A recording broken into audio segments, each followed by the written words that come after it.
pokes, we need a speed master. Big money flowing, that's a signal in the air. Inside of confidence, for a win we gotta care. Index and Daiso, the tools of the trade. Heels, racing tips, the winning moves are made. Heels, racing tips. What's up mga kabikay and welcome sa Kel Racing Tapes. Mga bata magingay. Kumusta ang pangarera nyo mga boss, no? So, grabe yung last race na yun. Be kind. Isang long shot horse na pinanalo ni Amon Raquel, no? Grabe, lahat naman ng tao. Akala natin yung lineup na yun, malyamado, di ba? Dahil kasi yung sais nga, si Red Queen, di ba? Talagang, si Red Queen naman, nakita nyo naman yun. Grupong 66 yun, tapos mga kalaban lang yun, mga 60, 59, di ba? Tapos, dahil pang nilamado di ba? Pero, grabe talaga. Yung ginawa lang ni, ni Rabansky, di ba? Kay Red Queen versus Justifiably So. Hindi natin alam kung na-bloated yung kabayo o talagang pinatulog, talagang tulog. Wala tayo magagawa ron, talagang ganun talaga di ba? Tiwala kayo Anyways, may karar tayo araw ng February araw ng February araw ng February 27, 2026 Friday, no? 2 days na lang para tapos na ang araw ng Friday. So dapat natin magkalalo kasi birth month ko na March. Wala kaming pakialam. Wala kaming pakialam! Alright. Kasi asawa ko, what's up mga kabikay muna tayo yan. Mga asawa ko, where are you? What's up mga kabikay? What's up mga kabikay? Sabi ng asawa ko mga bata, magingay sa beses pa. Yun! Ang galing. Ang galing, di ba? Let's go to race number. Oy, meron tayong 8 karera sa araw ng Friday. Araw ng Munggo, no? So dito meron tayong 3-year-old above maiden race. First pick 6 po ito, no? Ang take all natin ay gaganapin sa race number 2. So dahil dito, di ba? Wala na po talo to, entry number 3. Wala na po talo yan, entry number 3 na si Speed of Sound. Yan. Wala na po talo yan mga boss, para sa akin Kasi hindi naman nilalagay niya kasi parang pre-roll yan di ba? Parang pre-roll yan Hindi nila nilagay sa winner take all kasi pabigay yan. So wag niyo nabuko yung susama niyo sa ang nakikita kalaban lang niya dito walang iba kundi si Succeed, si RC Simasio, no? Ang aking favorite na hinete ng magaling. Yan lang po nakikita kong mga kalaban niya, si Succeed. So para sa akin dito 3-5 okay na yan kung kukuha kayo. Hindi yung unong si wala kaming pakialam. Wala kaming pakialam! So yan po, Speed of Sound tapos Succeed kung makaluwag-luwag kayo. Let's go to race number 2. Race number 2 mga boss, ito na po ang ating first winner take all. First win. Malamang first lang yan. Kraulo. Kasi nga po, dito na mangyayari ang first take all. Covers races 2 to 8. So dito mga boss, sana tayo, no? Muntik mo kasi sakiti ang entry number 4, no? Na si Gojigo. Wala kami pakialam. Wala kaming Pero pakialam! parang susuluhin ko na po yan. Susuluhin ko na po yan. Kasi mas okay itong si Tabor kesa kay Guerra. Nakita niyo yung ginawa niya sa race number 4 ba yun? Race number 4 yung nanalo siya, di ba? Outstanding favorite yung 5 ron. Walang ginawa. Anyways, nga ako rin 2, 3, 4, 5 nga ako rin. Kasi mahirap ito yung karerang yun, di ba? Pati si Biglang Buhos, hindi nagpakita. Pero, double check ko lang mga boss. Wait lang, kasi gusto ko makita Kaya si Go Island ko, para si Go Island ko. Diba? Alam niyo naman, di ba sinabi ko sa inyo, pag gera sumakay dyan, mga gera sumakay dyan, wala na. Pero pag si Tabor, si Hapon, may panalo yan. Alright? Solohin niyo yung gusto niyo. Pero para sa akin, 4 ako rito kasi 7-41 split. Ang kukuhain ko dito ay walang iba kundi entry number 8. Yan. Entry number 6 na si Caraga Wonder. Yan si 4J Lechon. Tapos itong si entry number 7 na si leader, just your body tune and send, and the party's on and on, and send a pity, send she in the leader of the band. Yan, tsaka yung entry number 5 na si Misha. Wala akong advocacy, wala akong Venus Magic mga boss Kayo pa rin ang masusunod mga amon tunay ko Hindi ko sinasabing walang panalo yan mga boss. Pero para sa akin, nalalabangan ako dito kay entry number 8 na si Kojigo. Diba? Let's go to race number 3. Race number 3 mga boss, meron tayong class 5, 17 to 41 split dito mga boss, apat tayo ulit dito. Diba? Muntik ko kasi sakit yung entry number 4, no? Pero para sa akin, lamang na to si Pretty Penny. Uy, ito meron tayo ngayon yan. Lamang na sa akin si Pretty Penny. Diba?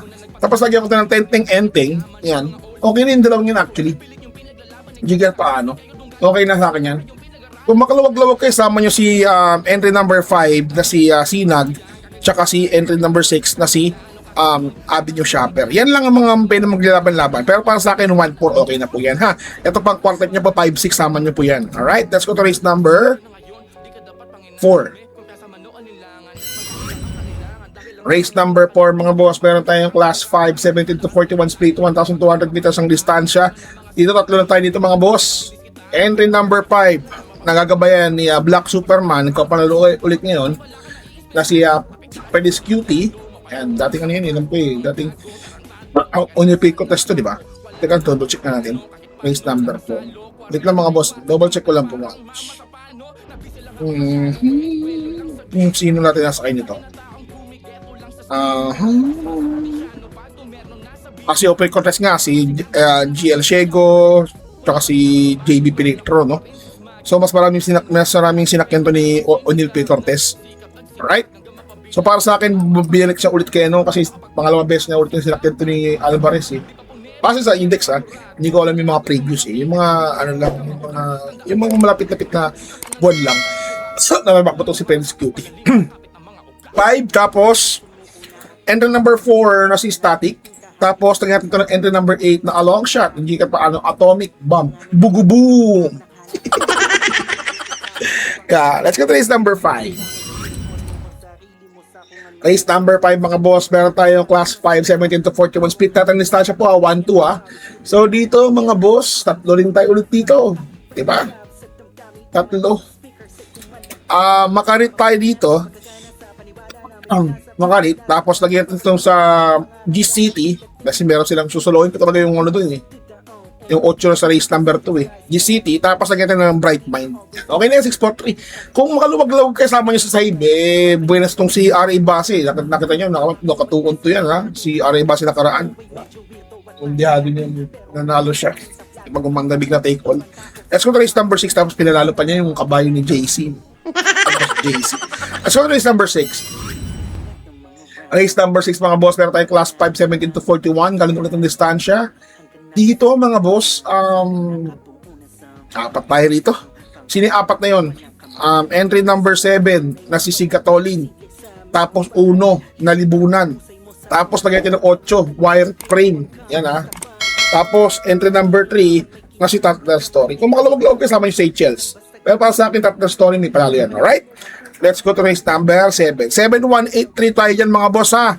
Kayo pa rin ang masusunod. Let's go to race number 7. Race number 7 mga boss, meron tayong class 4, 42 to 56 split. Dito mga boss, panalo to eh.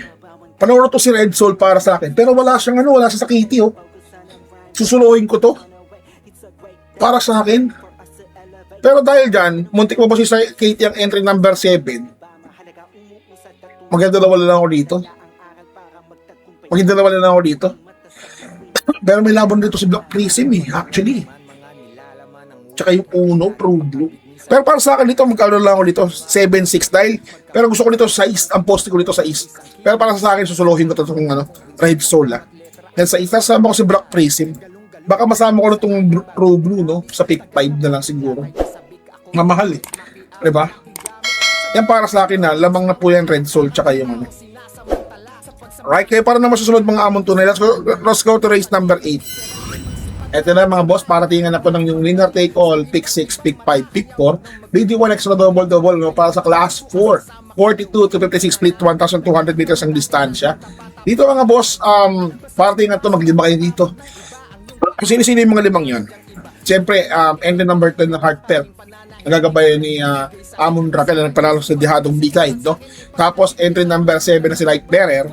Tapos nagyan ng entry number 9 na si Easy Yaki. And of course, entry number 8 na si Spellbound. Isama niyo boss si Gold Honey rito. Gold Honey, entry number 11 mga boss. May panalo po yan ha. Hindi ko sasabi nga ano yan ha, pero may panalo po yan. Alright?